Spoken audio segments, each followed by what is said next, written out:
Ce sont des côtelettes marinées et séchées de Litian. C'est une marinade maison dans laquelle on a mis des côtelettes fraîches du Yunnan. On les a trempées pendant 2 jours dans un mélange d'alcool blanc et de sel, puis séchées à l'air pendant 3 jours. Après, on peut les utiliser. Les habitants du Yunnan adorent manger ces côtelettes marinées et séchées. Est-ce dû aux conditions géographiques et climatiques uniques de cette province? Tout à fait. Le Yunnan a un climat très humide.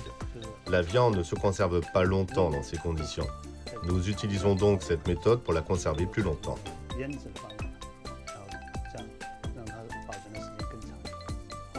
Je vois que vous avez préparé un assortiment de condiments. Oui, c'est une spécialité du Yunnan. Il y a notamment de la poudre d'épices jaunes, du mélange de piment rouge de danshan, de la coriandre à feuilles longues et de la coriandre vietnamienne. Cela reflète les saveurs de l'ethnie Dai. La province du Yunnan compte de nombreuses minorités ethniques, dont celle des Dai. Ces derniers sont particulièrement friands de différentes sauces qu'ils appellent nami. Outre la sauce au crabe, il y a notamment celle aux cacahuètes, aux choux-fleurs et aux tomates. En général, les Dai mangent jusqu'à 20 ou 30 sortes de sauces. La préparation de chacune est très délicate. La sauce n'occupe pas le rôle principal dans la cuisine du Yunnan, mais c'est un catalyseur.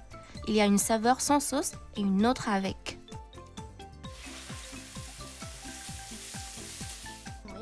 On m'a dit qu'au Yunnan, on peut tout manger avec une sauce. Oui, si vous trouvez un plat trop fade, vous pouvez tremper dans une sauce. Le goût change complètement. Donc, on peut le faire dans le cas présent.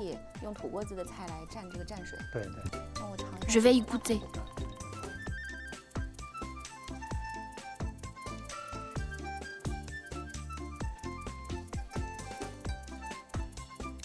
Il y a cette saveur de saumure. C'est très aromatisé. La côtelette a une saveur particulière en raison de ce processus de marinade. Et cette sauce spéciale du Yunnan est un peu aigre et un peu épicée. Et avec de la sauce spéciale du Yunnan, c'est plus riche en saveur. Il y a aussi du radis séché.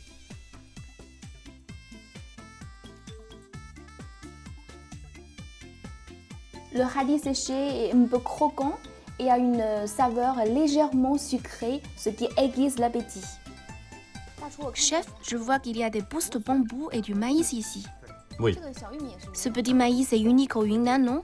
Oui, ce n'est pas comme le maïs sucré et croustillant. Il est collant comme le riz gluant.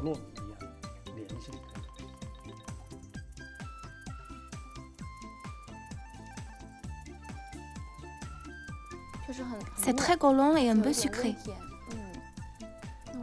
Je vais goûter à de la mousse de bambou. Alors les mousses de bambou sont légèrement sucrées et un peu croquants, ce qui ajoute de la fraîcheur à la soupe et ils se combinent extrêmement bien avec les saveurs fraîches de cette soupe.